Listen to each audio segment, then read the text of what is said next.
We are recording. Great. Thank you so much. Good morning, everyone. It's March 28th, 2023 at 8:48 a.m. This is the Comprehensive Land Use Plan Committee.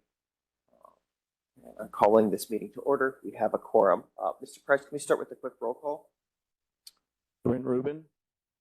I'm here. Deborah Carpenter. Present. Dustin Bullard. Present. Jasmine Anderson. Jerry Hawkins. Here. Krista Nightingale. Here. Linda McMahon. Here. Lynette Aguilar. Matt Houston.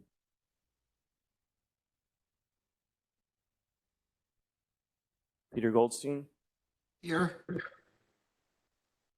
Roy Lopez. Here.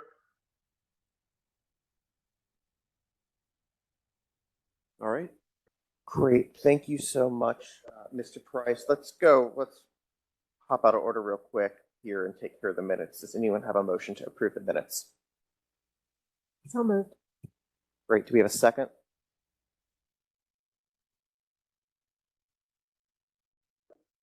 We have a second on the motion to approve the minutes.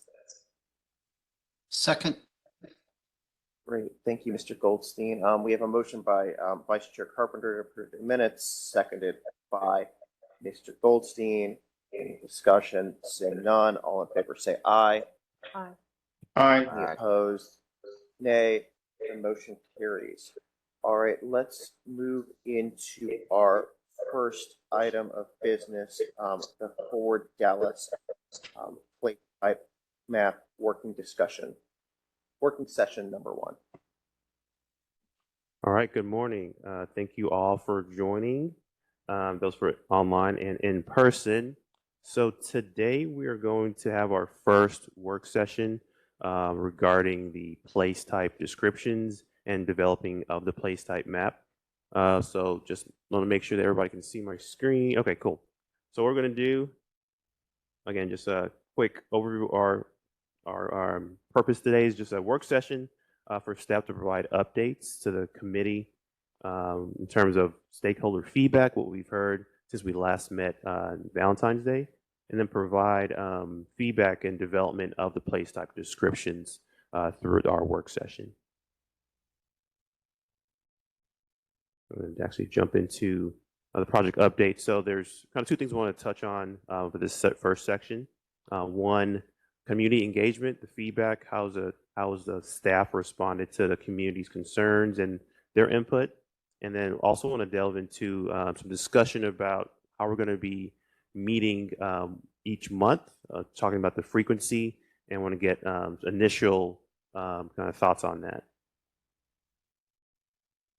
So as you all know, as you all doing your homework too, we are using Social Pinpoint, the online mapping tool, to start to gather comments. Just a quick update from this month. We have 12,000 interactive visits, 1,000 in-person participants, 4,400 online users, over 750 map comments, and we've already engaged in 60 plus in-person events. What I'm showing on the screen is a quick screen capture of Social Pinpoint. As you see, there are a lot of red thumbs and green thumbs on the screen. We're asking people, users, you all as well, to kind of go on that map and provide feedback relative to the place types that are within the area of your area of focus or expertise or familiarity. Typically, as you provide or get feedback from users, if things are okay, you typically don't hear or see the feedback. But what we want to also preface is that the feedback that we are getting, either thumbs up or thumbs down. I'm actually just zooming in a bit on one of these in terms of showing the positive and negative, or thumbs up, thumbs down. We as staff are basically looking at these in the same manner, because just because there might be a thumbs up or thumbs down, there's also a way of liking the comment or disliking that particular comment. So just because there are a bunch of red thumbs and green thumbs, we're still digging into what each comment says, because there's a lot of substance in just having those comments on the map. So we have, again, like I mentioned, hundreds of these comments, and we're going to continue to have this open for the public to provide comments throughout the entirety of this process. And you all are also using this tool as well. Also want to preface that those who are those who prefer to come in person, we're still having printed maps in the PUD conference room, so you can come in at any time that we designate in the mornings, afternoons, whatever is best suited for you. We can start to block that time for this committee to provide that feedback. And just talking about community engagement that's going to be developing and happening in the next few months. So we just talked about the thousands of interactions we've had. In the month of May and April, we're going to be having continuing our engagement with several lunch and learns. We're going to continue our workshop series, similar thing that we did in the fall, to continue to get the feedback on the map in person with communities in different districts throughout the city. So right now we have at least 15 that are confirmed, and those are probably going to get confirmed by the next few weeks. So every week there's probably going to be something that we're either going to, presenting, hosting, relative to community engagement. And just want to let you know that things are moving behind the scenes. Also, we just put a quick snapshot of our Lunch and Learn series. We just had one with over environmental justice. We partnered with OEQS, Catherine Bazan as well. And we're going to be having more discussions relative to certain topics that are key to for Dallas. So missing middle housing, urban design, our community design, transit-oriented development, and then having another kind of catch-all lunch and learn for the community.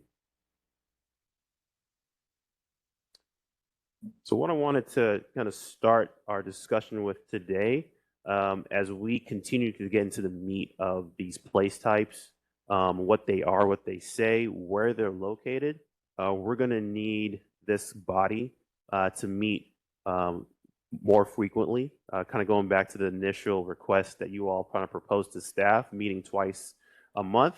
We agree, and we feel that meeting that frequent is going to be critical in starting to develop and flesh out the place type descriptions that we have been developing with our consultant. We want to make sure that you all are key in developing that, scrutinizing that, and making sure it reflects the community and the expertise that you all bring to the table. So what we're showing on the screen, again, is just a draft of what we're going to be proposing, but we want to start to kind of just bring this out for this body to kind of start to think through. We'll have further conversations offline related to which days during the month might make more sense for our meetings. And I'm not sure, Commissioner Rubin, if you wanted to use some of that from this time to talk through that, or we can also use kind of a side meeting to kind of discuss which days, which would be best for the body to meet moving forward.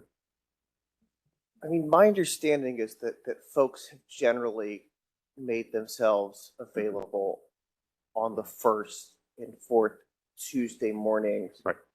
With the understanding that we may not meet every one of those times. However, it's been a while since we've had that conversation, so it may be good for staff just to follow up individually with each member of the body to make sure and see if there are any particular conflicts, so we can kind of move the pieces around. I'm hopeful that the Tuesday morning slot should work, but obviously maybe moving. And if anyone has different thoughts and wants to get into it now, I'm welcome that too, but perhaps this is most efficiently handled. Right, definitely. We can do that. Staff and each member. Yes, we can do that, definitely. So just wanted to, so it's not a surprise when we do call and have a kind of check-in with everybody.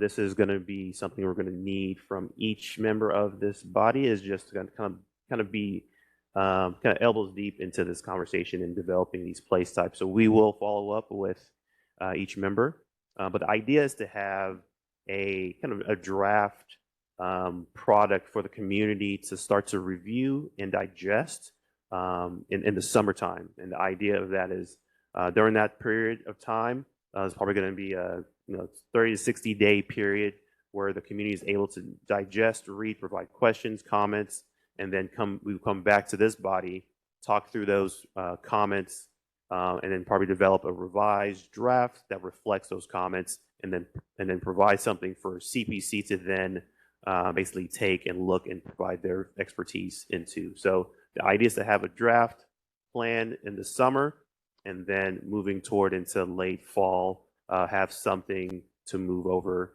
and discuss with CPC, and then ultimately end of the year, council as well. So that's kind of the process that we're looking toward. You know, as the project manager, my job is to keep the kind of project in time, in concert with what we're doing with our consultant. But we're also going to be open to feedback from all stakeholders and appointed and elected officials to help us figure out when those kind of check-in points with each body needs to occur.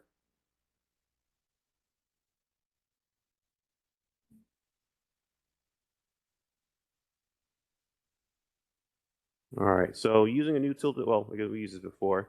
So this is going to be similar to what we did with a few other workshops, where we just have this open discussion about some of the developments for the plan, get your feedback, and I'm going to put it directly onto this environment so you see what we're developing as we're talking. So the idea today is to talk through the different descriptions for the place types, and what we want to do, just going back to initial schedule. Sorry, I didn't touch on this. So today we're meeting in March. We're going to be talking about the industrial rural place types, the descriptions, what those embody, getting feedback in terms of what we've heard from you before, and what staff and the consultant has developed from that, and also getting more direction related to what those place types should include, and also having a discussion about maybe additional or reduction of place types to make sure that we are touching what we're hearing from the community and you all. In April, we want to focus on the commercial mixed use place types and also the residential place types. So we'll have a similar type of workshop during the month of April. And what's going to happen too, as we move toward the April workshops, we're going to have more content for you all to digest and review in addition to this workshop. So each month is going to be a building up of more review items for this body. So just want to prepare you all for that. So today we're just kind of giving the groundwork. We're going to talk about one kind of grouping of place types, the industrial and rural. But as we meet next time, we'll have more development from these other place types just for you all to have back in pocket as we delve into the commercial, mixed use, residential, and it's going to keep building upon till we get to the May, summertime, where we're developing and crafting this draft plan for the public and for you all to review as well. Any questions? Sorry, I didn't ask for any questions or thoughts from the committee as we move forward. Okay. I don't think we can see everyone on the screen in here, so if you do have a question or comment, please just feel free to pipe up for each section. All right, perfect.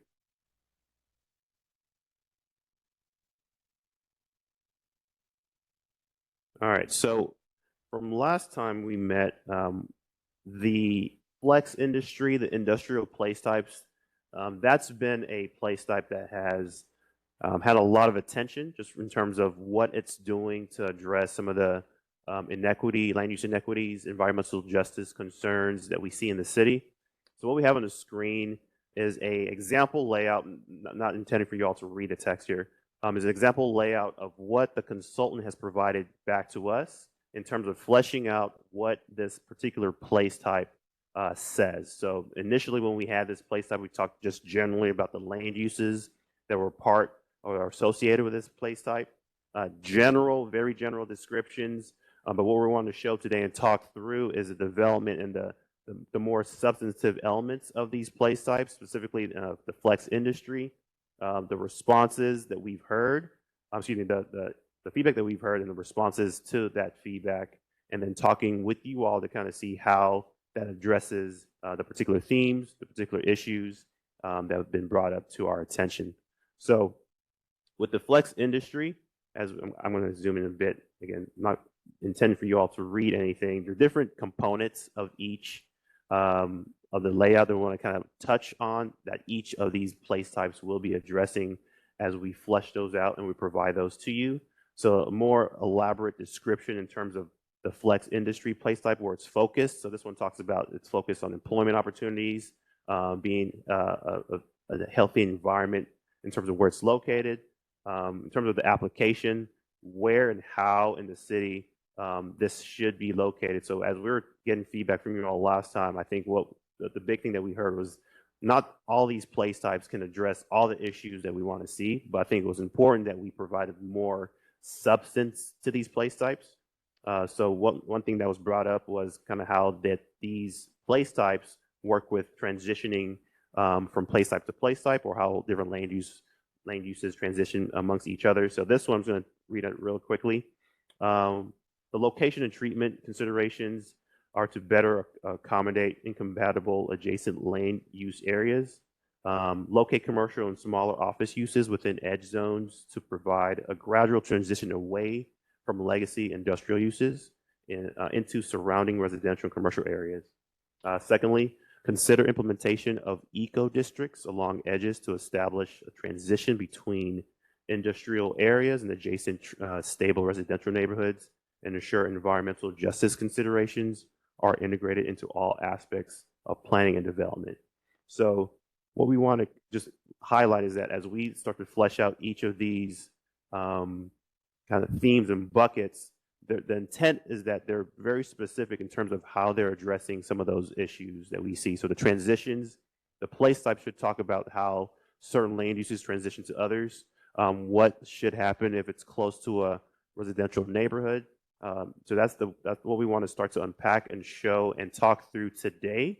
We're going to talk generally about the industrial flex place type, talk about some of the key highlighted areas and items that we've brought up and developed, and then also just get your feedback in terms of do those address some of those community concerns, some of those concerns that you brought up last time.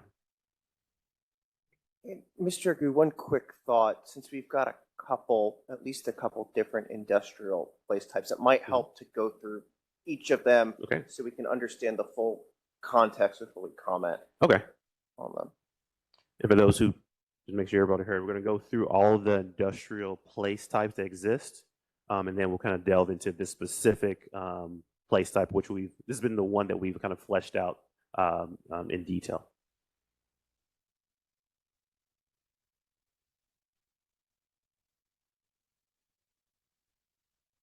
I'm not sure this is the best way to, but I'm going to just show this matrix again to just highlight the current place types that are within the industrial kind of category.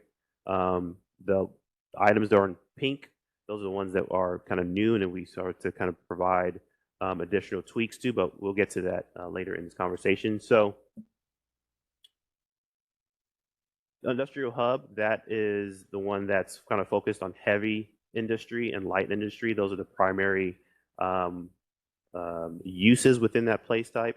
The idea of that is also to kind of focus on the more commercialized industrial hubs. Currently, those include kind of heavy industrial uses in manufacturing, in addition to warehouse and kind of logistic hubs. Some of those others supporting uses include office, private open space. That's basically some of the area that you see within McComas. Commercial and transportation utility are also primary uses within that category. And then flex is actually, that's the second industrial use that we have on the books. So that one currently has light industry, lodging, mixed use, multifamily, office, everything but I guess public institutional and heavy industrial into those uses as supporting uses. So I have a question on the flex industrial. Yes. Because as I was looking at the map, that was the one that really concerned me the most. Right.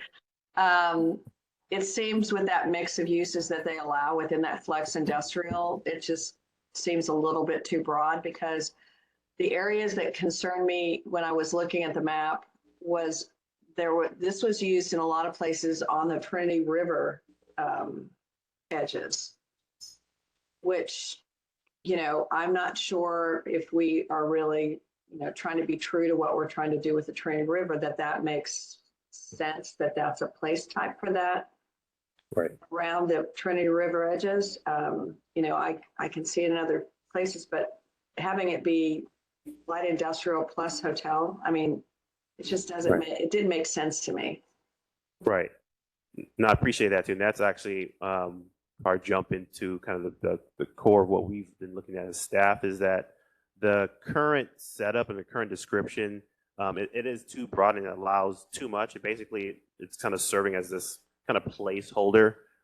So what we've been talking about is developing and looking through another flex type of place type that also kind of addresses some of those concerns that you mentioned around the Trinity River edges. That's more kind of focused on the more rural, the less dense type of flex that we're looking to show on the map. So I think you kind of jumping ahead of what we're looking at, but that's exactly what we've been looking at and talking through with the concerns that we've heard from other stakeholders, including the neighborhood coalition that we have our meetings with too as well.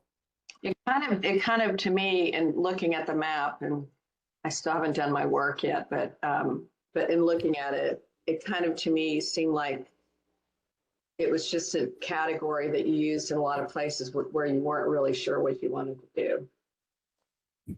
Right, and I think going back to kind of this initial map that we have and its purpose was to basically represent what was on the ground from a adopted land use plan perspective. So some of those land uses within adopted area plans or the comp plan from 2006 had some of those mix of uses that best fit within this kind of the earlier definition of the industrial place type. But I think you're 100% right in terms of it's kind of a catch-all and want to be a little bit more specific in terms of what that place type is actually trying to show and designate versus those other examples that you just brought up.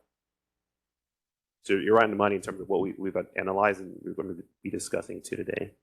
Thank you. No, thank you.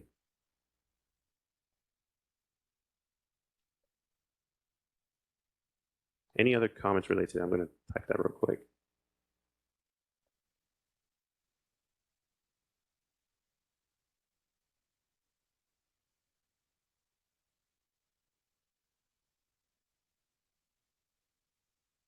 All right. So like I mentioned before, the two that we had on the books when we met in February was the industrial hub and the flex industry. And what we have talked through is a newer kind of idea in terms of kind of two ways. So either having the flex industry place type talk specifically about how it addresses the adjacency along, the Trinity corridor, like you just mentioned, or in more rural areas. Another proposal is to just designate a specific rural flex place type that does address that particular type of place. So we're kind of teetering with two different ideas. I just wanted to get your feedback related to that. I'm going to read the rural flex kind of draft description, just kind of see how that resonates with you all. So the rural flex would be focused on, residential, commercial, and employment type of place. Lots of open space, a high degree of separation between buildings. It was developed initially with residential, commercial, and industrial with close adjacency. Industrial uses, especially the quote-unquote heavy, dirty uses, needs to be phased out for more community residential amenities. So the idea of this place type still focuses on commercial and employment in this more rural agrarian type of scale. But the idea is to phase out heavy, dirty polluters within that particular place type moving forward. So certain kind of examples and images that we have are on the screen. So anywhere from smaller shed warehouses to even some supporting uses could be some of the open spaces, and also some residential uses are also part of this place. So remember, we're looking at the place and not the land use of this particular new place type. Again, showing more examples that you would likely see in the southern parts of Dallas around the Kleberg area. It's more agrarian in terms of scale, but still allowing for commercial employment like we do see in those parts of the city. So I guess question to the group. I have a question about the language of the place type. Okay, yes. In the language around industrial, it says needs to be phased out. And I know this is a suggestive plan. Okay. I'm interested in the language use of needs instead of a will be, or a more instructive type of language, because needs, Right. when is that? Is like 20 years, 30 years, 40 years? What is Right. what's a timetable for that? Because the place type wouldn't be realized unless there's some more directive in that language, if that Right. makes sense. And we can get some feedback from my team, but typically this plan, as we mentioned to other bodies, it's a guide. But what we can say in terms of, we can't say shall and will. This Mhm. document can do that. It's not a that type of document, but it is a Right. guide in terms of what needs to happen. So I can, in terms of based on what I'm understanding for the way the language is usually set up for these comp plans, it's not a policing document, so we can't say that specifically like that. But we can think about more clearer language in terms of the process and the path of where we're trying to go. Is that where you're kind of leaning toward? Like the language could be a little bit more direct. Yeah, Okay. yeah. I mean, it could be needs to be in 100 years. You know what I mean? Like, Right. what would that mean for that place Okay. type if it's just there? The other thing Right. is around. I think Commissioner Carpenter alluded to this, is uh, maybe even and this is maybe land use blurring the line, but I'm thinking about the place type. It says open, lots of open space. And I'm thinking of, does that mean park space? Does that mean returning the land to its original use as a rural space, like buffer between the Trinity River and commercial and development? So I'm interested in what does that lots of open space mean? Is that park space? Right. What does that mean? And I'll have, if possible, my colleague Patrick to help answer that question.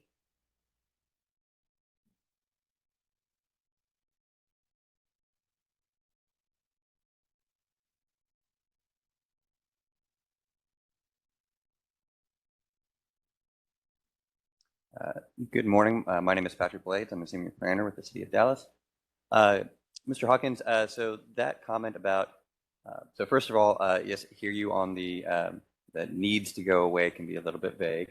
But the lots of open space, that's meant to indicate that the density of that area, and when I say density, I don't mean housing density. I mean when you have this type of place, you have different structures, and they're, it's a 10,000 square foot lot that has a 2,000 square foot structure on it. So there's a lot of open space. There's a lot of,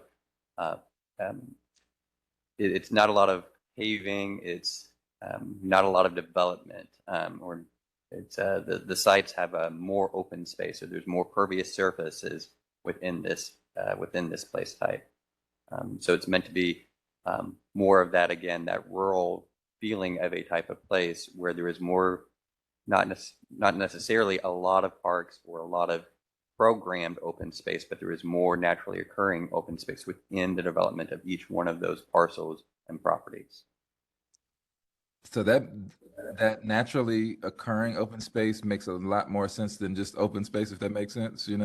Naturally occurring also means like undeveloped or unpaved space. So that may be more to that point. And I think my last question is really, there are residential communities already that kind of experience this rural flex place type, like floral farms, where people have animals and horses. I know that you all didn't mention those kind of farming residential areas with folks with animals, but where does that fit in this place type? It's possible that it would fit in that place type again, because this is supposed to be a type of place where it's not just residential rural, but where there are a couple of other things that are going on here. So whether those are commercial greenhouses, whether those are smaller scale farms, whether those are it's a contractor who has his property out there and he's got his trucks out there as well. And so this fall, and unfortunately, so we do have some pictures down there, and actually, I think I pulled them from Kleberg, of some farm animals. Did not include them in this deck, but definitely have some of that imagery to go along with your comment that yes, there are a number of properties in this place type that do have horses, or they have more than backyard chickens. I guess I would put it that way. Good. Yeah, I think to add to, in addition to this rural flex, we still have the rural residential place type. So this one is a focus more on the commercial and employment areas within that type of community. So I think it's important to kind of maybe show that this is kind of focused on that, the more commercial employment. It could apply and house residential, but the more residential place type is, again, more in terms of in line with what you were talking about too. And maybe we can kind of talk through what the differences is, or how we kind of think about clarifying the difference between this rural flex versus the kind of rural residential place type. Yeah, I would love Quick some more question. clarity around that. Okay. Particularly because those residential areas that were deemed as rural were placed, next to industrial places. I would love some more information about that. Thank you. I appreciate it, Rudy. Quick question, Mr. Agu. Yes. When you say that heavy industry needs to be phased out for more community residential amenities, what are you referring to there? Sure. So again, Patrick Blades will handle that one. So that's that heavy industry needs to be phased out for residential, commercial, or community amenities. So that's either residential land uses, that's commercial land uses, or those are community amenities that may not exist currently in that type of place. So I think it would be helpful if we could be more explicit. I mean, it sounds like there are fantastic opportunities to put parks, in some places where there was heavy industry in the past, assuming that the appropriate remediation would be done.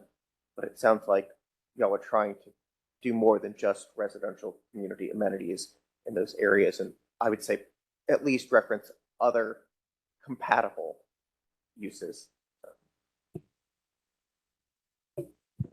I'm sorry, may I? Oh, yes. I'm a little mystified by all of these industrial place types, which I think I've made the point before that I think that there isn't enough differentiation between the realities of industrial areas as they exist now. And I think especially the flex industry, the pink on the map is a bit of a whitewash in that it makes it sound much more sanitized than the reality actually is. I mean, we're going to have to this city needs to have a really serious discussion about the value of industrialization in this city. We have to recognize that there's a clear pattern of historic inequities. You can look at that map and you see where the pink and the purple are. And, we can talk about buffering, but there really isn't a way to buffer a concrete batch plant or an asphalt batch plant in a residential neighborhood by putting an office between the two. And when you have also, I'm sorry, I don't remember which of the panelists said this about the historic tradition of putting these areas near the Trinity River and in flood areas. In District 6, I have the far northwest part of Dallas that's west of Stemmons Freeway, and we have the area that's Luna, Ryan, and Spangler, which is, in a Trinity watershed. We have, golf courses and soccer fields, and then we also have the heaviest, dirtiest outdoor industry. Mm-hmm. And this is supposed to be a visioning exercise. And I understand it is hard to transition between an ugly reality and a dream world. But at the same time, a pretty pink place type isn't going to work. I mean, at some point we have to say, this is where these heavy industry, we have to have a place type that says, this is the heaviest outdoor incompatible industry. This is where we crush things, grind things, store things, and it's not compatible with, environmentally sensitive areas or with residential neighborhoods. I mean, I think there is a concept here that is good as far as a flex industry, but I think we are applying it far too broadly, where, and the way that the place type, the description as I understand it, it's not really reflecting reality, and it doesn't to me reflect, a vision where we're trying to go. And as far as rural flex, I'm not understanding if that is perceived to be a desirable place type or just a recognition that we have some unfortunate realities where we have rural residential neighborhoods that got stuck with some heavy industries. And I don't see it as a desirable place type, but I'll stop talking there because I've talked a lot about industry both at these meetings and behind the scenes. Yeah, I'm really struggling with this. No problem. So I think kind of two things I want to kind of unpack.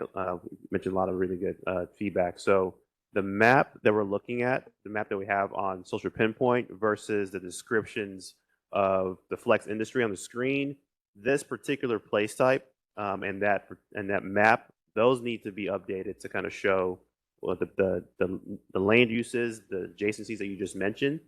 So right now we're talking through that's the flex industry place type. I think when we initially developed and talked through that, it didn't really address the concerns you just brought up. So what we're trying to, with this kind of refining of this flex industry, two things that you brought up in the past, what I want to also bring up here is that this flex industry could be more of a maybe just call it flex innovation, where its focused is not industry, but maybe focused on kind of what do we call it, adaptive reuse, that type of development, that type of place that we could see in the city. The flex rural that we're talking about, that could be something similar as well, but the scale is not in line with probably more adaptive type of reuse because there's less structures to do that with. I know you mentioned there's some examples that you have in your district that could reflect more like the design district type of area. And that kind of makes sense to kind of call that flex innovation district. When we again talk about the industrial heavy uses, I think the industrial hub could be that still kind of remain what it is, but be explicit that compatible uses like residential shouldn't be part of that place type. I think that's exactly what the matrix kind of shows, that the industrial hub doesn't include any type of residential uses within there. So I think just being explicit in that language as we develop that further, something that we can continue to do. But you also mentioned a third piece, kind of another bucket of industrial uses, warehouse logistics, and where that could flow. So two things: we can either put that within the flex industry place type and be very explicit in terms of its uses. I know you mentioned too another time that is that another type of place. We've heard two things. We heard two ways of approaching that. Our consultant has mentioned that being explicit with how you designate that in the language within that existing place type is a way of providing that clarity. So that's kind of just kind of suite of options that we're looking at and we're talking through. So right now, I think based on what we have on the presentation, we have the industrial hub that focuses more on the heavy, dirty uses and land uses. We have the flex innovation, which focuses more on adaptive reuse. The idea is to transition away from industrial uses within there. On the map, it would probably show areas where there is currently industrial uses, but the idea is to transition away from that. Again, talking about the future of what these places are doing. The new kind of thought about the rural flex, which is still trying to not even address, but acknowledge that there are certain areas in the city that are industrial, but they aren't dirty, and also the scale is different. So I think places that we mentioned in Kleberg versus what we're looking at in the design district or parts within the core those are different places. So being able to identify that through a different place type is an option to kind of touch on what you're saying. So I've seen, based on what I've heard, like there's probably the 3 place types within the industrial category. I'm not sure if you're saying we need to add a 4th one or just be clearer with the industrial hub and industrial flex, what that needs to kind of designate within there to be very clear about those uses. So there's kind of the two ways of approaching it, either through the description, which is what our consultant has provided and suggested, or if you feel like another place type, kind of investigating what that could look like, that's another avenue that we're looking to explore. I would definitely look at expanding the number of categories, but you know, I can take this discussion offline. Okay. Hey, Well- Lauren, Mr. Goldstein, please. Lawrence, quick comment just to echo some of the other ones. That, you know, if this is meant to be kind of a vision of where we go and help identify these place types in and around the city, I just wanted to echo that the language that we use in this one, I think, is really particularly important. That the things that have been mentioned, like parks, natural open spaces rather than just open space, undeveloped land, because, you know, these are kind of like the lungs of the city and around the edges like this. And as the city continues to grow and expand, you know, this has a direct impact on these smaller open spaces and the quality of life in the city in terms of flooding, in terms of heat islands, in terms of sprawl, which affects transportation. So if we want to mitigate those, I think we need to be real clear about what this rural flex space really includes. And again, my point is that it's just so important to the city as a whole. And this is something that changes really quickly over time. No, I appreciate that. Agree. Yeah, Yeah. Peter, yeah, most definitely. So in our conversations with the communities, in some of these areas, they've indicated the very same thing. They don't want sprawl. They don't want a lot of concrete. They want to keep, as you say, the lungs of the city, these more open spaces, more naturally occurring open spaces there. And that's part of the intention with that rural flex space or place type, is to say that that's not the design district. It might have some type of commercial uses that are going on there with residential, but it's not the design district. It's not intended to become the design district or have that intensity of non-residential use over the next 20 years. 2 quick thoughts. One, I think Mr. Goldstein brings up a very important point with respect to sprawl.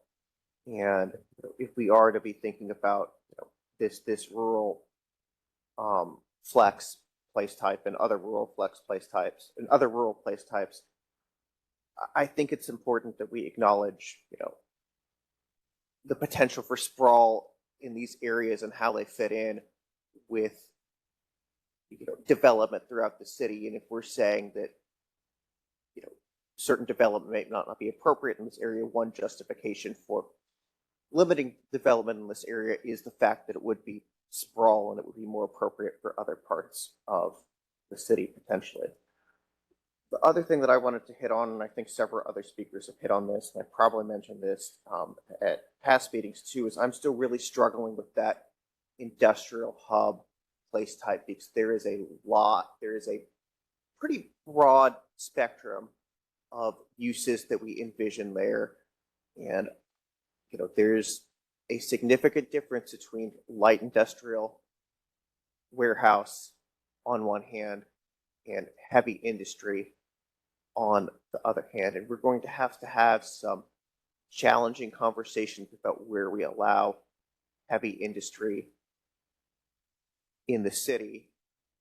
I don't think we're going to be able to, completely eliminate it. I don't know if we want to completely eliminate it either, but being very explicit about where we see heavy industry continuing within the city, I think is something really that we need to work hard to do. And I think the current industrial hub definition leaves too many question marks for the areas that are marked industrial hub right now.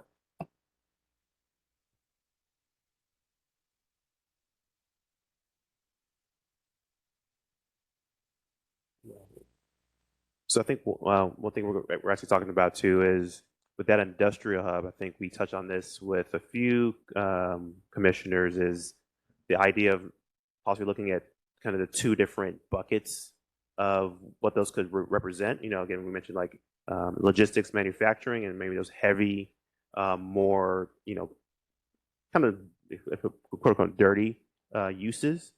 So that's kind of another idea that we're also kind of tossing around. I'm thinking that could be something that addresses some of the concerns. But what we want to do too is that either through the language or through the designation of these place types, make sure that in the future, like this again, future setting, we don't just want to just identify what's on the ground, but where do you want these place types to be, and what should they kind of embody moving forward as we kind of develop, if we're designating a heavy kind of industrial use and then a logistics manufacturing type of place type, is that what we want to see in the future moving forward? We've heard some feedback in terms of other areas that are manufacturing logistics hubs being something else in the future as well. So I think that's kind of some of the conversation we're having, is that if we do split that, what does that mean moving forward? Does that address some of your concerns in terms of being very clear? Or do we just kind of explicitly put that in terms of in paper that X and Y proximity to whatever place type or land uses shouldn't exist? So that's something we're talking about. It's nothing that's clear yet, but that's still an idea that's on the table. Hey, Lawrence, I'm one of the- just wondering along that line, what are some best practices in cities that have dealt successfully with this? I'm thinking of a city like Pittsburgh that once was dominated by this heavy industry in the core of the city, and the transformation that's happened then. Are there other cities that we can look to as to like how they deal with this issue? Right. So we're engaging our consultant just to help us with those best practices. When we started this process, we did our own investigation, and they provided us with a few examples throughout the country based on some of those that they've done. And what they've mentioned is that just again, I'm still not totally familiar with a lot of the examples that our consultant has, but in terms of moving away from these industrial uses, what they suggest is that as you designate the language that we have within these place types, that you're very explicit as to what use is and what that wants to be in the future, because these place types can embody a range of kind of different phases of development. So it's being also clear in terms of which phase of development that particular place type exists. But I'm not sure if you want to kind of delve into any examples that you might have related to that. Yeah. So Andrea Gillis, Planning and Urban Design. There are a couple. So listening to this discussion about industrial uses brings there. Obviously, it's a very complex issue in Dallas. There are a lot of things to consider. I'm from the Midwest, so I have a lot of, I grew up in the transitioning era of a lot of industrial uses to more commercial mixed use residential. However, I think that those examples are slightly different because you had a different development pattern. You had these like old warehouse or different buildings that could then be adaptively reused for loft apartments or commercial. So we have a different type of industrial context here in Dallas. But I do, thinking about that, although I think that there are some of those areas that are comparable and some things that we can learn from those transitions, but I think we keep talking about transition away from industrial. I think we need to be very clear when we talk about that it's not, in most cases, I would say, a transition away from industrial. It is, where are we finding that the appropriate location for that industrial, all ranges of industrial, to occur? And what we need to identify is those areas in the city where we do have the incompatibilities, the historic incompatibilities of land uses, that where you do have industrial and residential proximities. And that's where I think we need to focus our efforts for the transitioning piece and what those place types say about that and what the place types are. I will also say that in some of these categories or some of these place types, when we talk about industrial, I think we're thinking of the worst actors. And really, this is where what we might need to bring to you is all of the list of land uses, or a lot of the list of land uses that are identified as industrial. So for example, a lot of people are really in Maryland, where I worked before, there's an ag reserve. And like the industrial flex or the rural flex would be a place type in that area. But you can't do heavy industrial, or you can't do the more intensive industrial uses. But you can do breweries, distilleries, wineries, and those are all industrial uses as identified in the zoning code. So I think it might be helpful too that we're more explicit about what kind of industrial we're talking about, because some things that we don't automatically think of as being industrial uses, for purposes of how our land use and zoning work together, there is industrial uses within that district or within that place type that we just have to sort of expand in many ways and think about how that link between land use and zoning occurs. So we might want to come back to you with a more extensive list or mix of uses that do get defined as industrial in the zoning code, and therefore we need to point to that in our place types and specifically what those types are. I think that's important, but for today's purposes, there's a light industry warehouse category on the chart right now and a heavy industry. What falls under that heavy industry? Because I certainly think things like batch plants, concrete crushing, what else falls under that heavy industry? That's a lot of, the metal that's when you have a lot of the exterior spillover of the industry. So that's a lot of that is sort of the, particulate matter, or if you have, metal recycling and things like that, where again, there may be spillover across property lines when thinking of those kinds of uses.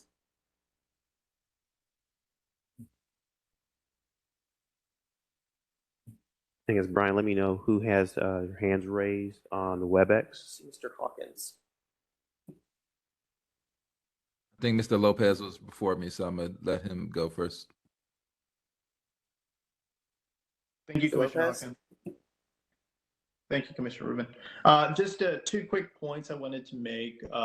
Just a fascinating conversation, but just thinking that due to the low density, due to the low accessibility to housing and jobs that are found in this place type, we really need to think about incorporating language about road development within these communities, because once you put in the roads, that's when the development starts, and it really comes down to preservation for me. Thinking about, we have some beautiful parts within the incorporated parts of the city of Dallas that are absolutely nature preserves, and we got to keep them that way if possible. And the way you do that is through eliminating road development in communities like this. What I have seen, and I'm from the Rio Grande Valley originally, been in Dallas for 20 years, but that's where the colonial communities start to impede on these that's where this type of development will start to occur because of the lack of affordable housing within the city. So we just have to be real careful and really talk about road development and not increasing road development within this particular place type. I think that's, to me, is one of the most important components of this place type and the language that goes into that. No, I agree 100%. I think one thing that we didn't show, or actually what's not on this version, this elaborated version from the flex industry, is starting to incorporate and look at, the types of roads that exist within these place types. What we're doing, working with our transportation department in terms of their complete streets guide manual, how we incorporate those typologies within these place types that reflect exactly what you just mentioned in a clearer fashion. Thank you, guys. Yeah, Mr. Hawkins? my question was more about the universality of these place types. I know that, this is the effort to create some more delineation between the place types. But we know that how they show up in the city is going to be very different when it comes to race and class. An example of class is once like a heavy industry place type is created, that land around it, which will be zoned for however different place types, will be devalued, which means that more poor people will live in those residential areas next to that place type. So I'm interested in how we can account for those things outside of these place types that will have a big effect on them, if that makes sense, when it comes to people. Because we're not talking about people right now. We're talking about the actual uses of the places, but this will affect people. So I'm interested in how this can, how we can. No, you're 100%. Yeah, go ahead, Lawrence. I'm sorry. No, I was gonna say you're 100% right. Like this map doesn't make any sense if there's nobody really kind of inhabiting these land uses. So like what are the effects of kind of these adjacencies that you just mentioned? So one thing that we are, again, working with our consultant to do is start to kind of develop some metrics that identifies how does this affect housing, how does this affect transportation, how does it affect all those items that you just kind of brought up for people. So I think as you kind of look at, where if we're reducing, just go back to industrial uses. If we're reducing the industrial hub place type footprint in the city, what does that do for our economic development component? So that's one piece, from a eco-dev perspective. But I think if we do that, there's going to be some pros and cons for people, environment, eco-dev, housing. And what we want to do is start to kind of understand that a little bit better through kind of starting to analyze those metrics together. So what we're doing right now is starting to collect the data and starting to analyze it with our consultant, because that's at the key, what you just mentioned, people who live in these areas, they're going to be affected one way or the other relative to if we're reducing industrial hub, what does that do to them? What does that do for the economy and their access to? So we're still trying to investigate that. Yeah, I mean, your colleague it's a really important point. She mentioned about like different industrial types. Like the city now is developing more breweries, for instance. But what are the implications for people living near breweries? What is the economic footprint of breweries, right? Is that a safe, small industrial type place for people to live by? You know what I mean? Those are the questions that I think can be made more clear into the types of places. I just think that we have to think about not only the place type and where they're placed, but also what is the impact on the people who will work and live there, and then obviously the impact on the land itself. Will it be usable after this place type is made? You know, will it be usable after the place type? No, you're 100% right. That's something that we definitely are investigating, and it's key in this as well. Commissioner Carpenter? Going back to rural residential and rural flex, can you give me an example of a rural residential neighborhood that really isn't already a rural flex? Because what I guess the quintessential rural residential neighborhood that comes to mind is Kleberg Riley, and I know when we sit on the city plan commission, what we see, regularly are requests to drive industry and heavy commercial into those areas, commercial motor vehicle parking lots and logistics warehouses, mainly. So I'm having a little trouble in visualizing where we're going to use these two place types, because to me, they really seem to be a single place type that's really already, I mean, are we really going to have rural residential, which is what these residents want, or are we just acknowledging the reality with creating the rural flex place type? So you bring up Kleberg and Riley. It's a very good example of how those two different place types work with each other, because there are some areas at Kleberg where it's all residential, and it's, you know, it's a couple of streets and they're pretty much all residential. You know, it's that rural residential feeling that's there. And then you may go, down the street, or across the train tracks or something, and you get to an area that has a lot of residential. But again, there's someone who has a contractor's yard. There's someone who has some commercial there, and it's the understanding that there is more going on in that area than just housing. And there are different parts of Kleberg where that's the case, but it's giving those parts of Kleberg or Riley that do you have more than just residential, to say, yes, we know there's more than just residential here, but you shouldn't have the commercial motor vehicle parking as a land use there. It should be stuff that's more in line with that residential, the residential land uses that are around there. And to, I believe it was the chair's point about those rural areas. I know when I was in Kleberg in January doing engagement, they're circling on a map, and they're circling the new subdivision, and they're saying, we don't like this as much. And then they're circling the rural street and saying, we want more of this, keep it this, so we don't like the new suburban sprawl basically in that area. And just to follow up on that, I would say that this is where, again, the intersection between these place types and zoning. So this is where we set the stage with the place type. And then there are going to be areas, and I think largely in these rural flex or rural residential, or, well, maybe not rural residential, but the flex industrial, however it plays out, that we are going to have to point to rezonings, that these are going to be priority areas that we need to address the rezoning. After the place type lays out the foundation, we'll need to go back in, because in these particular areas, the rezoning never occurred.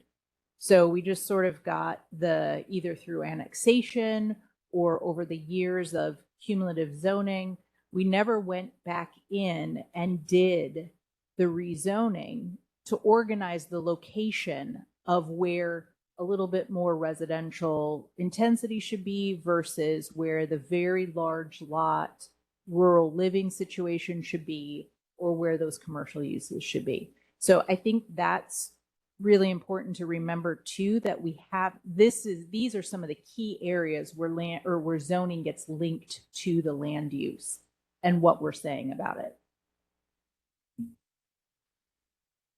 Yeah. Going back to some of the comments that have been made about differentiating between the different types of industrial, I think Ms. Hillis had a good point there, because I mean, that's one of the points I've been trying to make throughout, because District 6 just runs the gamut of all types of industrial. And the older industrial areas that are near downtown, I think like the Cedars and Deep Ellum and the Design District, parts of West Commerce Street and Fort Worth Avenue, they were small manufacturing concerns. They had interesting buildings. They're desirable buildings for adaptive reuse. And sure, they're industrial buildings. So that is one type of industrial.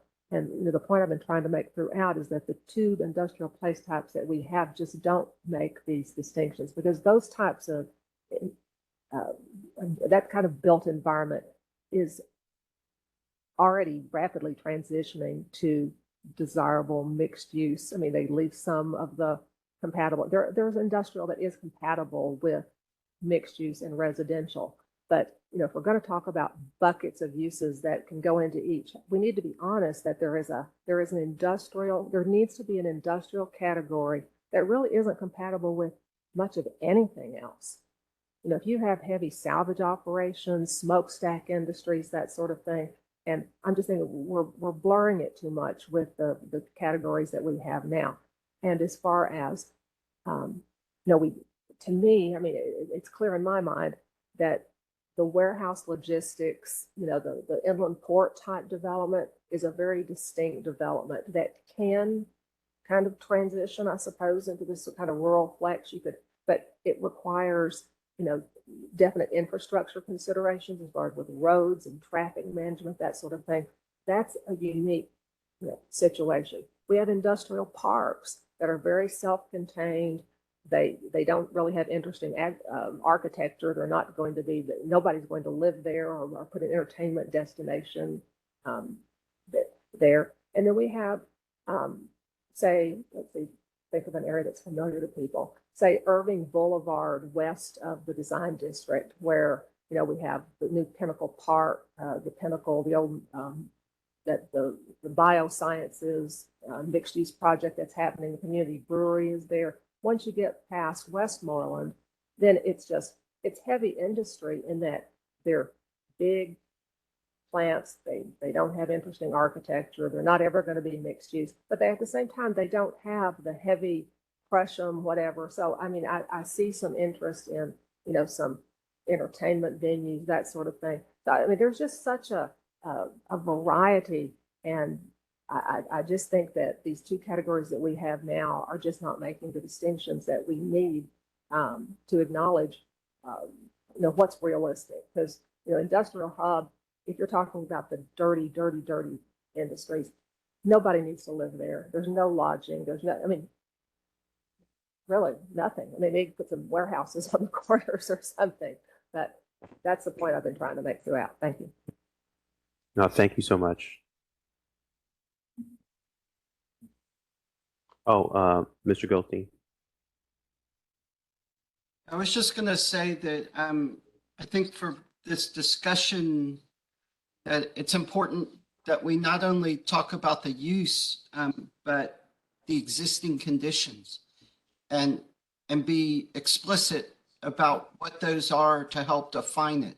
So not just what's kind of going on use-wise, but also, what's there. And so I think this gets to things like Mr. Lopez's point about roads, that we can see those on a map. But again, I think saying open space, well, how much, what is the quality, not the quality, what is the nature of that open space? Is it paved? Is it unpaved?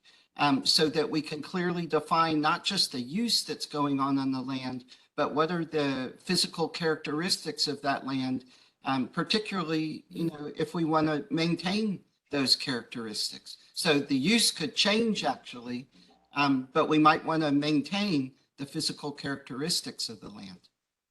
So, I guess my point is that we're not just exclusively talking about land use here, but we're really relying on our survey of existing conditions and what conditions we want to preserve and which ones that we might want to alter. And just a follow-up, Peter, regarding that, I think as we're kind of looking and touching on these place types, the core of this is land use. Are you talking about like the current infrastructure, the current conditions outside of land use, just being able to kind of document how that plays into these places that are being developed? Is that just, yes. Is that basically a, okay. Yes.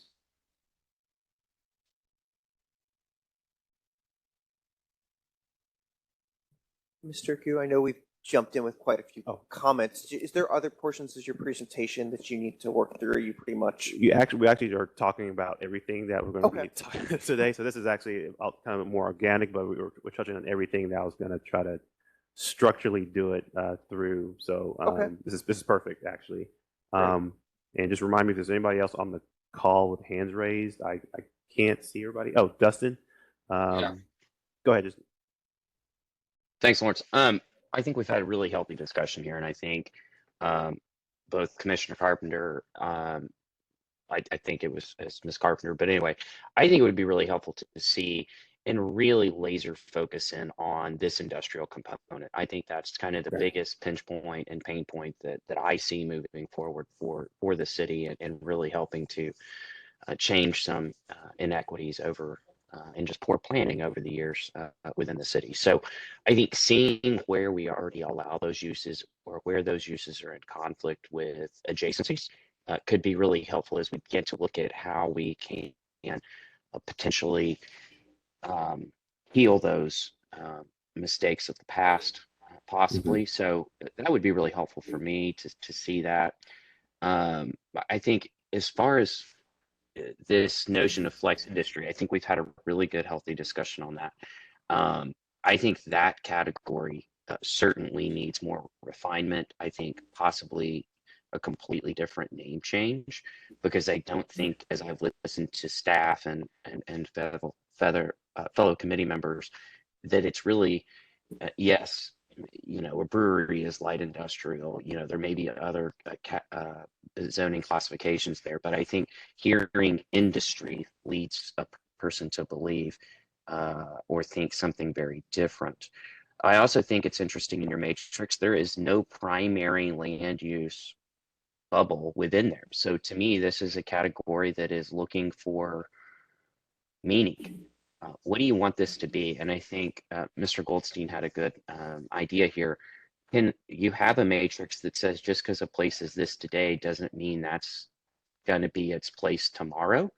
And so almost an aspirational matrix of, we hope some of these areas transition to more multifamily, more office, whatever that case may be. And so I can kind of envision an aspirational matrix where we're saying just because the place is X today doesn't mean we don't want it to be Y and Z tomorrow or in 20 years. And so that may be one lens to look at this as well, staff, to help there, Lawrence.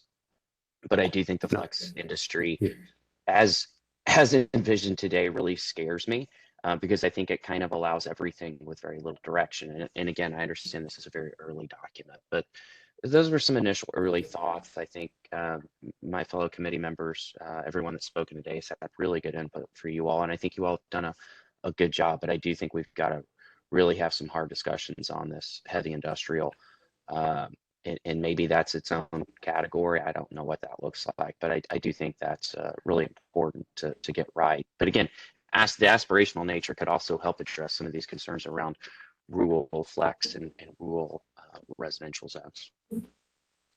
No, that's awesome feedback. I want to follow up on that aspirational matrix. I think as we start to develop this, the idea is that these represent aspirational land uses that we want to see in the future moving forward.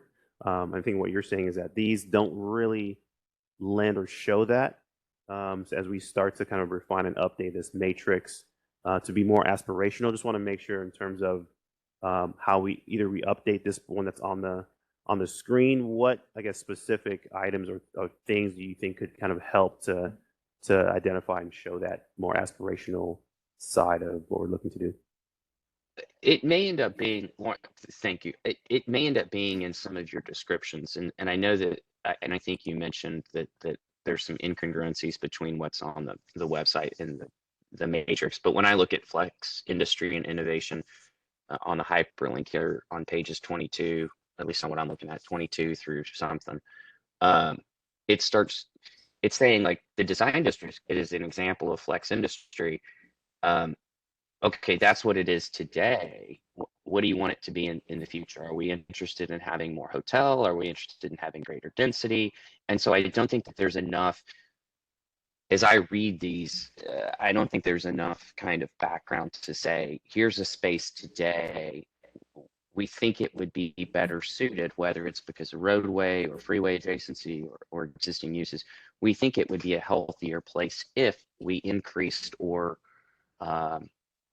incentivized, I don't mean financially incentivized, but allowed other uses within those zones. And I think really where you're going to see that is in some of these up and coming areas. But again, we got to be careful there. But I think some of these areas that are warehouse and things of that nature is where I was thinking, Lawrence. And again, you guys may be headed that path. Right now, it may just be preliminary for me, or I may not have dug in deep enough. I really like that whole concept about the aspirational matrix or whatever you want to call it. However, if you project out in the future what you think the future land uses need to be in a specific area, that's going to peg value, and it's going to definitely have a significant impact in economics of transactions that you may want to do now that's going to move towards that aspirational situation, but it will limit, entry points because the cost, the increase in value is going to be pegged at that aspirational level as opposed to what it truly is today. Very good No, I point. think I appreciate that. Y'all landed to like the data component related to that piece. That's what we're also helping to develop with our consultant. Thank you. Mr. Carpenter? I think there's a real fundamental question here of how much a vision map has to be tied to current reality. Because I can show you on the map, if you can find West Dallas, and there's a big purple bullseye in the center, which is an area around Pluto Road, which is the dirtiest type of outdoor industry. It makes even outdoor industry look bad. And it's near residential neighborhoods. There's an elementary school.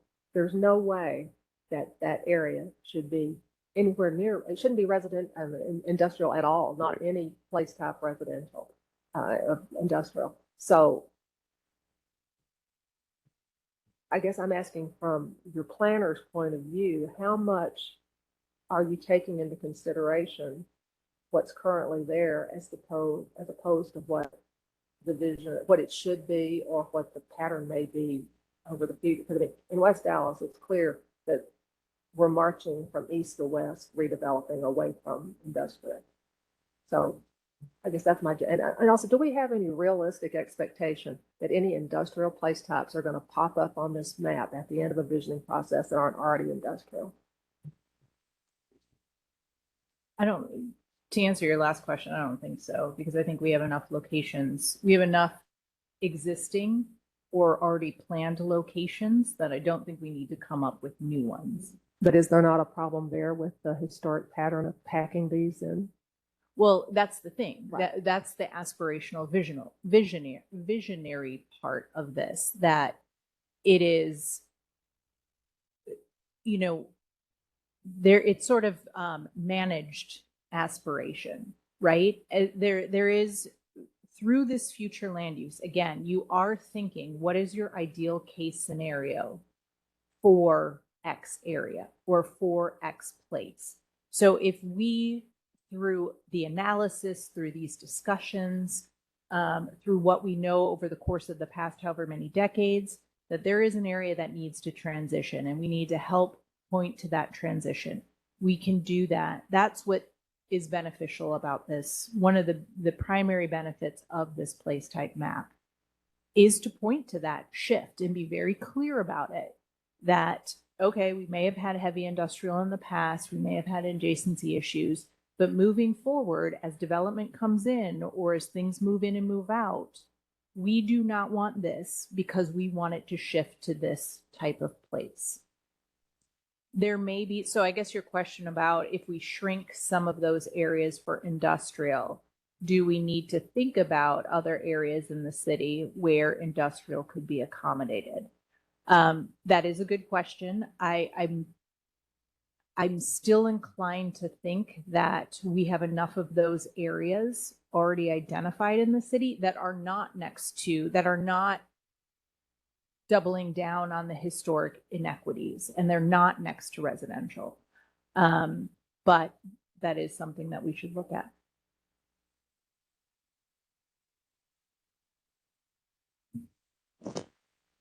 Members, any other questions, comments? I don't see anyone with their hand raised.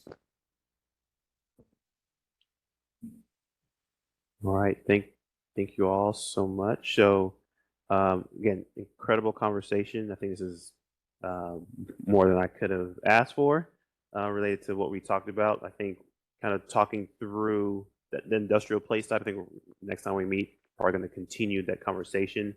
We're going to provide you all with more information related to what you suggested, what we showed on the screen, some data, and also kind of fleshing out those place types related to what they're saying should be and shouldn't be there. And also, I think what we want to show by the time we come back next time, there'll be an updated place type map that reflects the community's comments from January and February, I believe. And I'll confirm that down here. Yes. Okay. So I just want to transition to the next component of this, kind of let you know the next steps, how we're doing the map review, and how we're going to be coming back to you all with updated information based on this conversation. So what's next? Like I mentioned, we are still working on updating the place type map. And I just wanted to share with y'all our draft schedule. I got to preface everything here with draft in terms of how we're turning around the comments from the public and then providing that to you all and the public to review. So it's a staggered schedule. So the map that gets updated end of March will reflect the comments from January, February, and then the map that gets updated in April reflects the previous month. So that's how we're going through that process of updating the map. By the time we get to June, when that draft plan is going to be developed, the commenting period on the map will be paused to be able to kind of update the map and the plan, and then publish that for the public to also review as well. So each month, again, we're going to be working on developing a new draft iteration that addresses the comments, and then talking through those comments when we come before this body. I see a hand raised. Go ahead, Linda. My question is, should we as a committee review the map now, or should we wait? No, so continue to put your comments on the map in person, social pinpoint. If you want a PDF, send that to us. How we're getting your comments, we're reviewing those comments, and we're also analyzing that with what's the suggested kind of place type designation that's been developed from our consultant. So now, yesterday, tomorrow, yes, continue to provide the comments on the map in whichever method makes sense for you. Did I answer your question? I'm sorry. Okay, cool. All right, so I want to touch on a few things that we're currently doing as well. So in addition to the place type map, in addition to the descriptions, our team is also working on implementation steps related to those themes and the place type. So one that I have on the screen is a quick screenshot of one of the housing implementation groups. And we're working with our departments, our technical review committee, and other stakeholders to develop a suite of kind of realistic and actionable items to move forward some of these themes for the comp plan.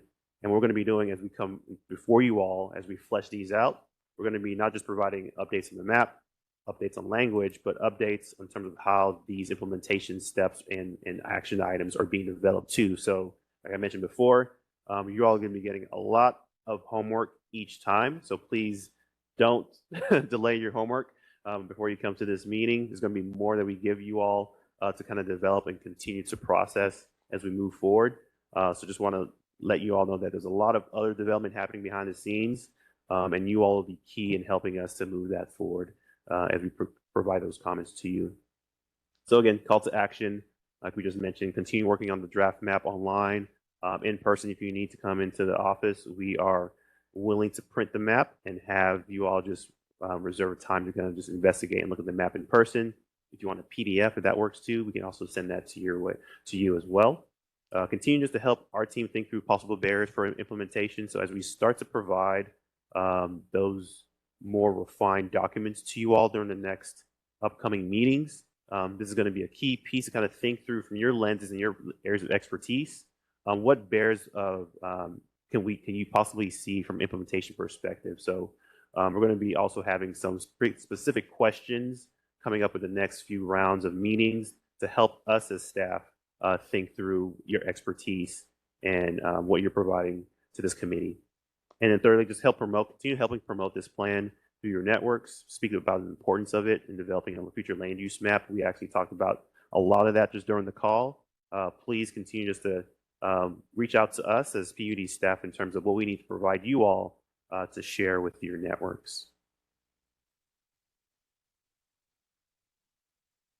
So we mentioned this at CPC, and what we want to continue to provide that opportunity here too is that as we start to schedule time with different committees and board members to review the map, we want to also extend that to you all as well. So if you want to come in person to talk through specific issues related to the place type map, the descriptions, We want to open up any means of communication outside of this meeting to get that feedback. So again, we only met for a few hours just because of our time constraints. We're going to try to keep our meetings around an hour and a half, 2 hours, just to be cognizant of your time and other responsibilities. But again, the cadence, and we'll talk about that offline. We're going to be meeting more frequently. So if you all need to kind of meet with us in person, please let us know and we'll get that scheduled. That is all we have for today. We are at 10:05. Just want to make sure that my assistant director has any last word. No, the only other thing that I want to emphasize is that while we're doing this with the committee and briefing CPC, we'll also be briefing City Council on April 19th. So a similar briefing that we provided to CPC last week, we will be providing to City Council on the 19th of April. And we also we'll be sending this around to you all as well. We have a very long list of upcoming meetings, community meetings and neighborhood association meetings and community group meetings that I think we have mostly, we're just waiting on a couple for confirmation, but all through May, we will be out and about. So I just want to reassure you that, so in conjunction with these discussions, there's also simultaneously a lot of meetings with community groups. So all of that will be factored into updates to the map, and we will work on a good way to let you know sort of the basis of any updates, what the feedback was that we were getting that led to any updated iteration of the map. So there's a lot to come in the next couple months. Great. Thank you so much, Ms. Gillis, Mr. Gu, Mr. Blades, and all the rest of the staff who worked on that. On the community meeting front, I think it might be helpful just to have a visual of where those meetings are on the map to make sure that no part of the city is falling through the cracks, maybe differentiating between city-initiated meetings and meetings initiated by local groups on the ground as well might help to show just how the meetings are coming about, and hopefully, if folks feel like they're not being heard, just so they know that they do have an option to. I know I attended a meeting that Mr. Blades ran, I guess it was last week or 2 weeks ago, and he really emphasized that for any members of the public, obviously we have the social pinpoint map, and you can certainly get in touch with staff, via phone or email, but that staff was also open to having meetings here at City Hall or coming out into, the community to schedule meetings upon request. Right. So just all the different avenues for input, as well as the, making sure those are apparent to the public, as well as what's, happened in the past geographically and what's planned as well. Agreed. Any other questions, comments before we wrap this up? Just two quick items for the record. One, Mr. Houston arrived around 8:45, I think. I just want to make sure that was noted on the record. And we're in a room here at City Hall just with members of staff and me and Commissioner Carpenter and the members participating online. No public speakers are in the room today, and we did not have anyone sign up to speak online. With that, can I get a motion to adjourn? We have a motion by Commissioner Carpenter. Do we have a second? Second. Thank you.